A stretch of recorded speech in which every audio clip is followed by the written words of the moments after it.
پاکستان جس مشکل میں پھنس گیا ہے اس کا ذمہ دار کس کو ٹھہرایا جانا چاہیے؟ جس کو ٹھہرائیں گے اس کا فین کلب آپ کو بڑھ جائے گا اور اسے فرشتہ ثابت کر دے گا اور اس کے مخالفین کو سب کچھ کا ذمہ دار سمجھے گا۔ اس پر کئی دفعہ بات ہو چکی ہے کہ اس 24 کروڑ کے ہجوم کو کئی حصوں میں تقسیم کر دیا گیا ہے۔ جنہوں نے اپنی اپنی مرضی کے لٹیرے چن رکھے ہیں، صرف ان کا لٹیرا نیک اور ایماندار اچھا ہے، باقی سب شیطان اور ملک دشمن ہیں۔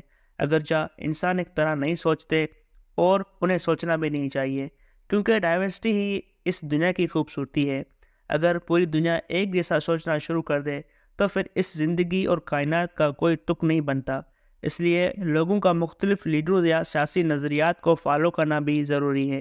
یہ انسانی مزاج ہے کہ ہم خیال لوگ ایک دوسرے کو پسند کرتے ہیں، ایک دوسرے کے ساتھ محفل جمانا یا اپنے نظریات کو شیئر کرنا اچھا سمجھتے ہیں۔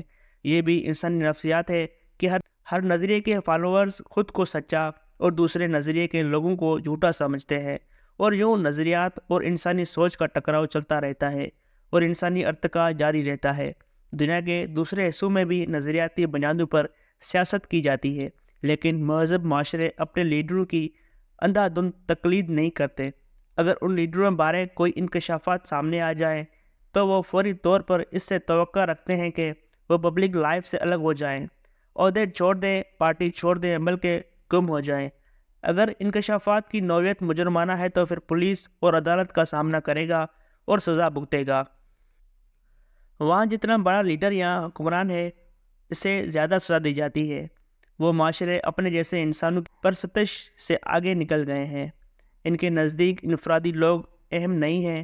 ابھی ٹرمپ کو دیکھ لیں کہ وہ امریکہ کا پاپولر لیڈر ہے، لیکن عدالتیں اسے بھی سزائیں سنا رہی ہیں۔ اس کے بھی بڑی تعداد میں حامی موجود ہیں، بلکہ کہا جاتا ہے کہ اگر اسے الیکشن لڑنے دیا جائے تو وہ آرام سے دوبارہ جیت جائے گا۔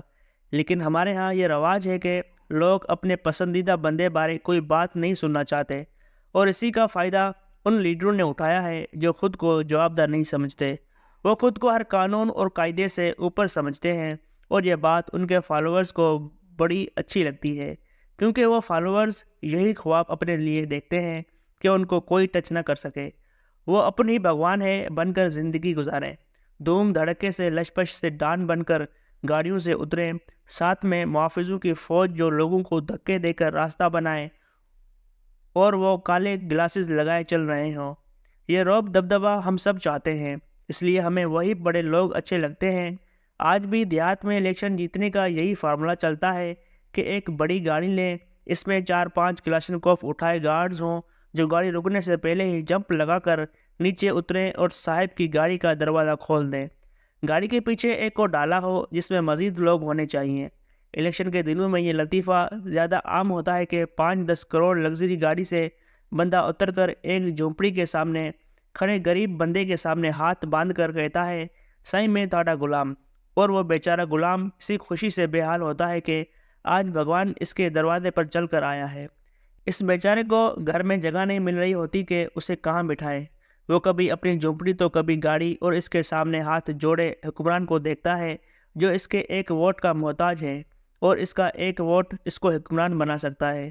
وہ ووٹ چھوڑے اپنی جان دینے کو تل جاتا ہے۔ اس نفسیات کا ہمارے سیاستدانوں نے فائدہ اٹھایا ہے۔ ایک دفعہ ایک وزیر سے پوچھا کہ جب وہ اقتدار میں آتے ہیں تو اکثر یہ گلہ سامنے آتا ہے کہ وہ اپنے ووٹر سے کٹ جاتے ہیں، فون سننا بند کر دیتے ہیں یا فون نمبر ہی بدل دیتے ہیں، پھر دوبارہ ووٹ مانگنے کیسے جاتے ہیں؟ انہوں نے حیران کن جواب دیا، کہنے لگے، اپنے ایسے سپورٹرز کو راضی کرنا اتنا مشکل نہیں ہوتا، اور سب کو تھوڑی توجہ اور اہمیت چاہیے ہوتی ہے تاکہ وہ لوگوں کو بتا سکیں کہ وہ فلاں وزیر یا ایم این اے کے کتنے قریبی ہیں۔ ان سب سپورٹرز کی سب سے اہم ڈیمانڈ ہوتی ہے کہ ان کے گھر وزٹ کر کے پولیس کارٹ کے ساتھ کھانا کھائیں، جہاں اس نے علاقے کے چند معززین اکٹھے کر رکھے ہوتے ہیں۔ رشتہ دار بھی موجود ہوتے ہیں۔ وہ بولا، الیکشن قریب آتے ہی وہ اسلام آباد سے نکلتے ہیں، کسی ایک ایسے سپورٹر کو فون کر دے گا کہ کل تمہارے گھر آ رہا ہوں، دیسی مرغی کھائے عرصہ ہو گیا ہے۔ بس اسے ایک کال پر اس کی خوشی دیکھنے کے لائق ہوتی ہے، اور اسے جگہ نہیں ملتی جہاں وہ سما جائے۔ وہ فوراً لوگوں کو بتانا شروع کر دے گا کہ کل فلاں وزیر صاحب اس کے گھر تشریف لا رہے ہیں۔ بس اس کی اتنی فرمائش ہوتی ہے جو ہم پوری کر دیں۔ ہاں، کبھی وہ ڈیرے پر آ جائے، کسی بندے کو لے کر تو اسے اٹھ کر ملیں اس کا نام لے کر بلائیں۔ اس کے لیے کافی ہے کہ دیکھیں اتنے سارے لوگوں میں اٹھ کر ملا اور نام تک یاد تھا۔ قسم اور بھی سپورٹر کی ہوتی ہے جس نے اپنے گاؤں میں اپنی پرانی دشمنیاں نبھائی ہوتی ہیں۔ کسی سے پرانا ادار چل رہا ہے، برادریوں کی لڑائی ہے، رشتہ دار تک ایک دوسرے سے لڑتے ہوئے ہیں۔ وہ الیکشن کے دنوں میں اپنی دشمنیاں نکالتے ہیں اور پولنگ ڈے پر ایک دوسرے کو قتل کرتے ہیں کہ الیکشن ان کے نزدیک زندگی موت کا مسئلہ ہے۔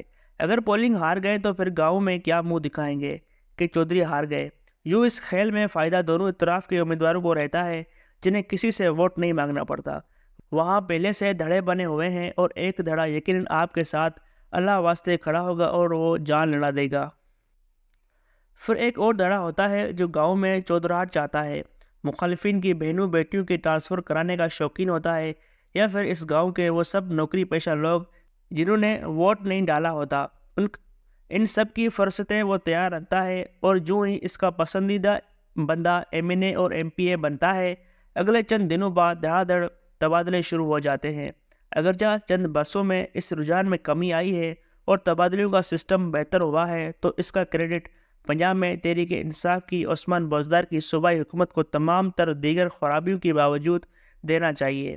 اب بتائیں ایسے ووٹرز اور سپورٹرز کہاں ملیں گے جو اتنی چھوٹی چھوٹی باتوں کے لیے اپنی جانیں دے کر آپ کو اپنے سر کا تاج بناتے ہیں، اور اگر آپ لمبے لمبے ہاتھ مارتے ہوئے پکڑے جائیں تو وہ پورا سال گاؤں گلی محلے سے لے کر سوشل میڈیا تک جنگیں لڑتے ہیں اور آپ کے مخالفوں کو انات کا بند کر دیتے ہیں اور آپ کو معصوم ثابت کرتے ہیں، چاہے آپ رنگے ہاتھوں ہی کیوں نہ پکڑے جائیں۔